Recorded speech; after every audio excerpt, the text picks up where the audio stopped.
Olá, meus amores, bom dia, tudo bem? Essa é a nossa aula de número 6 e nós vamos falar de resenha crítica. Então, veja, ao assistir uma peça de teatro ou ir a uma exposição de arte, somos capazes de elaborar julgamentos, ainda que subjetivos, sobre o que vivemos e com base em nossas sensações, experiências, gastos e informações. A resenha crítica é um tipo de gênero textual que apresenta um resumo do conteúdo do objeto e, sendo analisado, a própria opinião do autor da resenha. Crítica ou opinativa. Assim como a descritiva, essa também descreve e correlaciona informações de uma obra ou assunto. Não obstante, na resenha crítica, há espaço para que o autor apresente teses sobre o tema abordado, sendo então um texto de natureza informativo-argumentativo.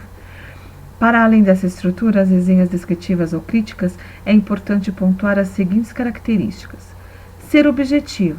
Por se tratar de um gênero científico, a resenha exige certo grau de objetividade em sua linguagem, haja vista que as interferências da pessoalidade do autor atrapalhariam no método da ciência, ou seja, quando você coloca o seu ponto de vista, você acaba confundindo o texto que você está elaborando. Portanto, o uso do sentido literal é sempre bem-vindo em textos desse tipo. Concisão. Uma boa resenha deve procurar dizer o necessário, sem muitos exemplos ou repetições.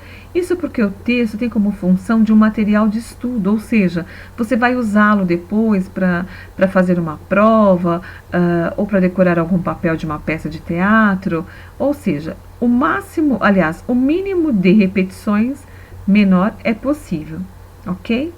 Utilização de um método.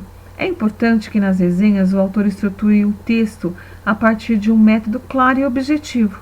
Em geral, duas partes são fundamentais, e em todas as produções desse tipo, que seria o resumo e a análise de dados. Uso da norma padrão da língua. Para manter a clareza e a objetividade, recomenda-se que a norma padrão seja a variante de linguagem utilizada nas resenhas. Isso não significa, e é bom lembrar, que se deve escrever de uma maneira rebuscada ou difícil nas resenhas.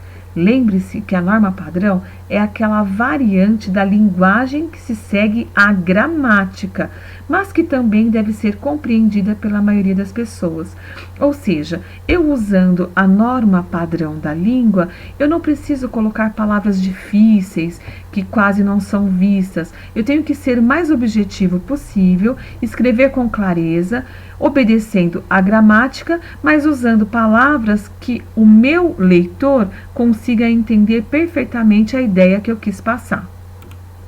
Resenha versus resumo. É muito comum haver confusão entre os conceitos de resenha e resumo. Isso é justificável, haja vista que ambos os gêneros não são tão difíceis assim, ou melhor, não são tão diferentes assim. Na verdade, a resenha tem como uma de suas partes o resumo. Resumo, gênero textual em que se retira de um texto original apenas informações mais relevantes. É importante ressaltar, não se pode acrescentar nenhum discurso novo já existente no primeiro texto. Resenha, gênero textual que mescla o resumo, conforme a definição acima, com trechos descritivos ou analíticos. Neste sentido, a resenha acrescenta informações novas ao texto original resenhado. Por isso, é possível dizer que em toda resenha existe um resumo. Devemos pensar antes de elaborar. Aí eu peguei essa imagem que vocês têm.